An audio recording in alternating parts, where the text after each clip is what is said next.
ভারতে এক মাস ধরে প্রধানমন্ত্রী নরেন্দ্র মোদীর হিন্দুত্ববাদী দল বিজেপি শাসিত রাজ্যগুলোতে একের পর এক অভিযান চালাচ্ছে পুলিশ। তারা বাড়ি ঘরে হানা দিয়ে মুসলিম পুরুষদের গ্রেপ্তার করছে। অভিযান চলাকালে কারো কারো বাড়িঘর গুড়িয়ে দেয়া হয়েছে। গ্রেপ্তার ব্যক্তিদের কথিত অপরাধের সূত্র একটি পোস্টার, টি শার্ট বা সামাজিক যোগাযোগ মাধ্যমে হযরত মুহাম্মদ সাল্লাল্লাহু আলাইহি সাল্লামের প্রতি ভালোবাসা প্রকাশ করে লেখা আই লাভ মোহাম্মদ। কর্তৃপক্ষের দাবি এই বাক্যটি আইনশৃঙ্খলার জন্য হুমকি তৈরি করেছে। অলাভজনক সংস্থা association for protection of civil রাইটসের তথ্য মতে ক্ষমতাসীন বিজেপি শাসিত রাজ্যগুলোয় এই পর্যন্ত কমপক্ষে ২২টি মামলা হয়েছে। আসামি করা হয়েছে ২৫০০-এর বেশি মুসলিমকে। এসব রাজ্য থেকে অন্তত ৪০ জনকে গ্রেপ্তার করা হয়েছে। আল জাজিরার প্রতিবেদনে বলা হয়, ঘটনার সূত্রপাত গত ৪ সেপ্টেম্বর ভারতের উত্তরপ্রদেশের কানপুর শহরে মুসলিমরা মহানবী সাল্লাল্লাহু আলাইহি সাল্লামের জন্মদিন উপলক্ষে ঈদে মিলাদুন্নবী উদযাপন করছিল। এ সময় এক মহল্লায় আলোকসজ্জা করা একটি বোর্ড টাঙানো হয়। তাতে লেখা ছিল আই লাভ মুহাম্মদ সাল্লাল্লাহু আলাইহি ওয়াসাল্লাম। স্থানীয় কিছু হিন্দু এর সমালোচনা করেন। হিন্দুদের অভিযোগ ছিল প্রকাশ্য ধর্মীয় উৎসব উদযাপনে নতুন কোনো উপাদান সংযোজন করা উত্তরপ্রদেশের আইনে নিষিদ্ধ। আর ঈদে মিলাদুন্নবীর ঐতিহ্যবাহী উৎসবে আলোকসজ্জা করা এই বোর্ডটি নতুন সংযোজন। কানপুরের প্রায় ২০% মানুষ মুসলিম।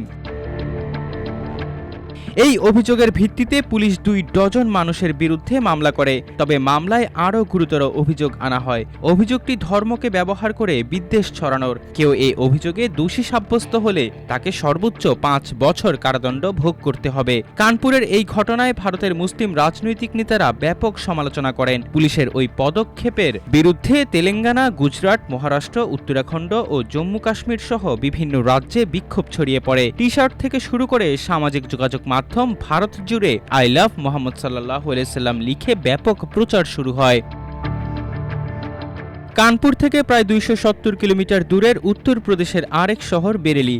কানপুরের ঘটনার প্রতিবাদে গত ২৬ সেপ্টেম্বর সেখানে বিক্ষোভের ডাক দেন স্থানীয় ইমাম তৌকির রেজা। এ সময় পুলিশের সঙ্গে বিক্ষোভকারীদের ব্যাপক সংঘর্ষ হয়। পরে পুলিশ অভিযান চালিয়ে ৭৫ জনকে গ্রেপ্তার করে।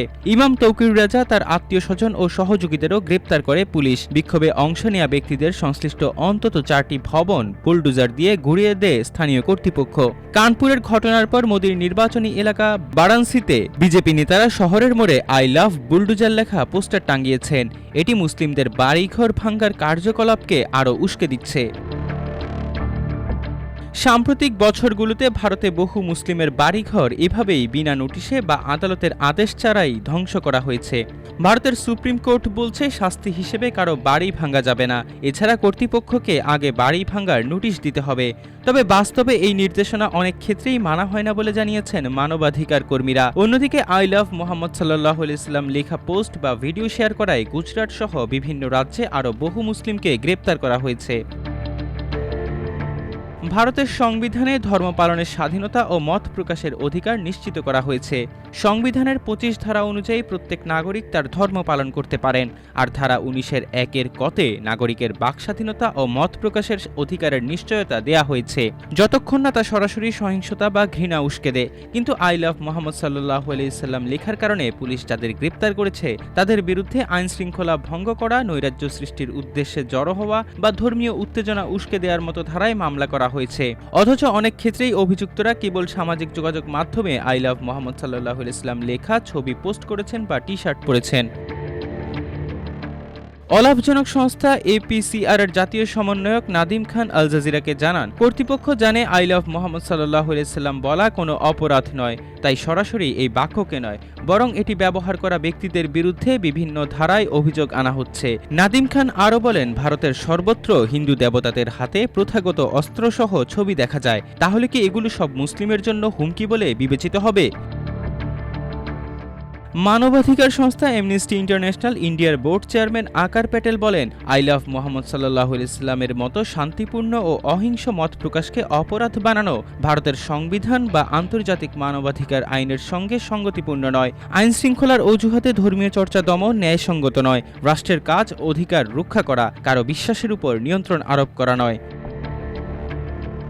আই লাভ মোহাম্মদ লেখার কারণে দমন পীড়ন মোদির ক্ষমতা গ্রহণের পর থেকে মুসলিমদের উপর ক্রমবর্ধমান বৈষম্য ও নিপীড়নের সবশেষ উদাহরণ। গত ১১ বছরে ধর্মীয় সংখ্যালঘুদের বিরুদ্ধে ঘৃণামূলক বক্তব্যের ঘটনা ব্যাপক হারে বেড়েছে। ২০২৩ সালে এই ধরনের ঘটনা ছিল ৬৬৮টি, পরের বছর তা বেড়ে দাঁড়ায় ১১৬৫তে। অর্থাৎ এই ধরনের বক্তব্য প্রায় ৭৪% বেড়েছে, আর এর বেশিরভাগই ঘটেছে বিজেপি শাসিত রাজ্যগুলোতে।